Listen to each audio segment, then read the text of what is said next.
Hey there! Let's talk about the heart of the matter. Getting to the heart of the matter. Sharon Horne-Ellstrom here. Day 956, pouring some more coffee, of What's She Up To Now. She, Sharon Horne-Ellstrom, I love my initials. That's why when I got divorced, I kept my married name because my initials could be S-H-E instead of S-A-H. And Horn with an E, Horne-Ellstrom, I don't know, I feel like hyphenated it's better than on its own. And there's a whole lot of Sharon Horns out there. I didn't realize, but with Facebook and social media, when you thought you were the only one, all of a sudden when I would Google my name, Sharon Horn, like 30 or 40 of us came up. Same spelling, same middle name, everything. So I'm like, all right, this isn't going to work for me. I need to just keep my married name, and that is part of the heart of the matter. So today, heart of the matter, what am I talking about is I transitioned from the brick and mortar world of business to the online world of business. A 3 years ago, I had the opportunity as part of my divorce to divest myself of all my previous businesses, and there were a lot of them. I think I spent over a quarter century in corporate America working for some amazing companies, amazing organizations, and was involved in, as a primary, at like 27 different industries and businesses. And as part of my divorce, I was, old enough where I wasn't sure I wanted to start a new physical brick and mortar business or what I wanted to do. I'd always been curious about the internet since the internet came into being. I remember the first few days of the internet, my son was just a little teeny sleeping baby and I was working, but I stayed up. I pulled some all-nighters, just trapped and sucked in and traveling around and looking around the internet because it was so fascinating to me that you could have access to information from all over the world. And I've always been like an information hound, an information overload, love to learn and grow and continually improve person. So for me, the internet was an explosion of possibility. And so when I had the opportunity in late 2016, early 2017 to do something different, I thought, well, why not use this time to explore and see what's going on online, what this is all about, what's this internet thing all about. So I hopped on, joined, and did some training with ClickFunnels, became a certified partner for the ClickFunnels software tool, which is all about creating like not one page, but small straight line websites that funnel people through the sales process. Really, it's just an automated sales process. Being online, for the most part, is like an online marketing sales process, information sharing platform where everybody can research and look up and learn and grow and all kinds of cool things. So I jumped in with both feet and said, hey, I'm too old to go get a job because I haven't had a job for a couple of decades, and I don't know what I would want to do if I got a job, so why don't I do something on my own and do it through the internet so I can work where I want, when I want, wearing what I want, with whomever I want. And that became sort of my motto and sort of my thing for the first couple of years. And that's morphed into some other things. And then COVID blew it all up in a very big way to get me working on, and I've been doing them for decades, even before I came online, challenges. And I've been doing challenges, and I kind of laugh because everybody's doing challenges now. And I've been doing them. I found one the other day from 2017, a 30-day chronic pain challenge. So I've been doing them in different areas and aspects of my life and other people's lives, as well as different industries and different things, because I freaking love them. They're fun. They're what I've done to keep myself moving in my life.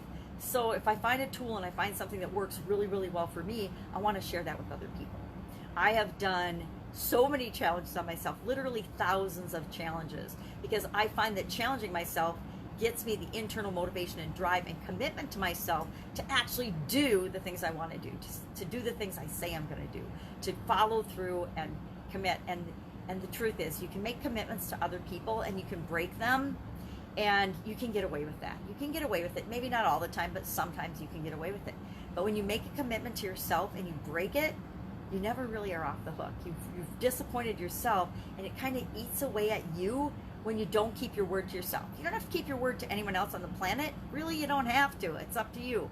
But you do have to keep your word and your commitments to yourself. And once you start doing that, it becomes like this addictive habit. It's like once I started making little micro commitments to myself and saying, oh, I'm going to do this for this amount of time. I'm going to do this until I figure it out. I'm going to keep knocking at this door until I get it open. I'm going to keep working on this until I figure it out. There's no backing down. I will figure it out. And once I make a commitment and decide like that, it's going to happen. I love it now when people tell me I can't do something. My father, when I was a little girl, taught my sisters and I that there's no such thing as can't. And I am so thankful for that lesson. He taught us a bunch of cool lessons. Hugs aren't any good if you keep them. There's no such thing as can't. Life isn't fair. Da da da da da. He taught us so many things about work ethic and goals and going for what you want and beliefs and mindset and things. And I didn't realize it at the time, but I'm so grateful looking back on those lessons now and how they set me up for long-term success and the ability to change and morph and grow and continue to become who it is I'm supposed to be here on the planet. So today we talked about getting to the heart of the matter on the setup for success, preliminary work, it's not even work, preliminary like lessons or life lessons or lessons learned leading up to the next 30-day free Get Up and Go challenge. During COVID-19, early on in COVID-19, I was already doing challenges, but I was doing a live challenge workshop. And it was like, live challenge workshop doesn't feel like the right thing given all the craziness and chaos that's going on. What do we need to do? What am I hearing from people? What am I seeing? What do I need to do? Well, I needed to get up and go. I needed to get up and keep moving forward, moving toward what it is that I want in my life long term, no matter what's going on in the rest of the world, no matter what's going on. If I can't get toilet paper, is that really going to impact my long-term goals and strategies? No, I'm going to find a way to get toilet paper or a toilet paper substitute, right? There's always a solution to any problem, any situation, as long as I believe there is. So I started working on that, and I thought, well, I am going to do a Get Up and Go challenge for myself to make sure that I'm using the time, how much ever downtime we're going to have productively.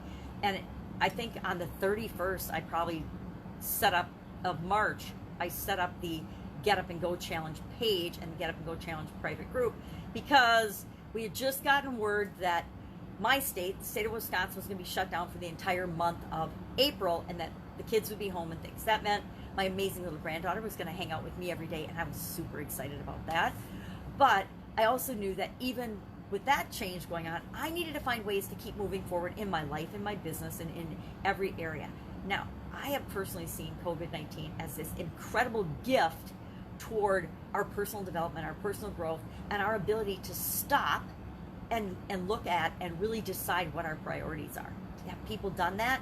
I don't know. People I've worked with have done it, but have most people done that? I'm going to give a resounding no. Most people have not. Most people, if I really look around and I watch what's going on, are still, even 6 months into this, waiting for the world to go back to normal, waiting for their businesses to go back to normal, waiting for somebody outside of them to give them permission to continue to earn money, to continue to run their business, to continue to move forward with their life.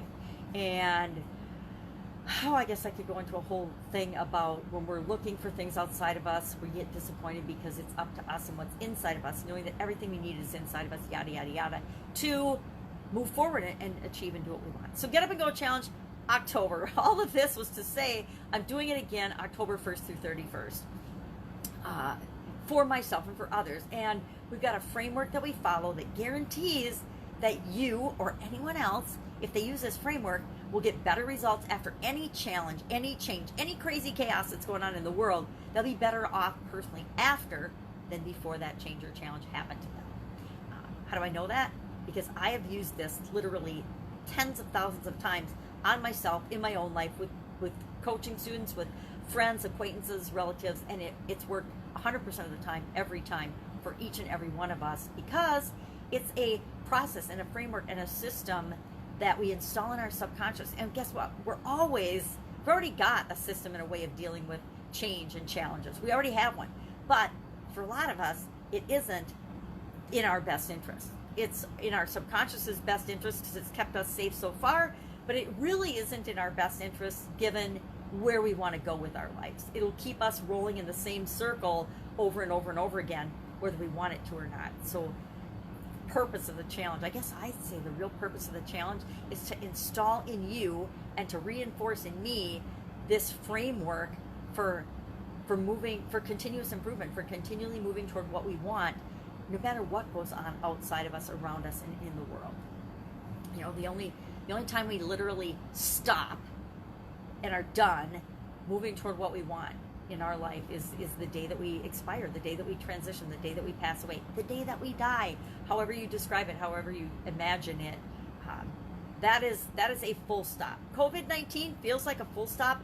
It's just a a delay and a road bump and a you know, a pothole in the middle of most of our lives, or in a short time period in most of our lives. And we'll look back at this, and I guarantee, as miserable a time as we might be having in certain areas and aspects of our life with COVID-19, we will look back on this, and all we'll remember are the good things and the positive things and the things that we benefited from, if we so choose. Can we drag out COVID-19? If we make it be the reason that our life ended, sure, people will do that too. But I say, we're not going to be those people. None of us are going to be, and none of the people whose lives I touch are going to be the people that carry only the negative forward with them. Have I done that in my past?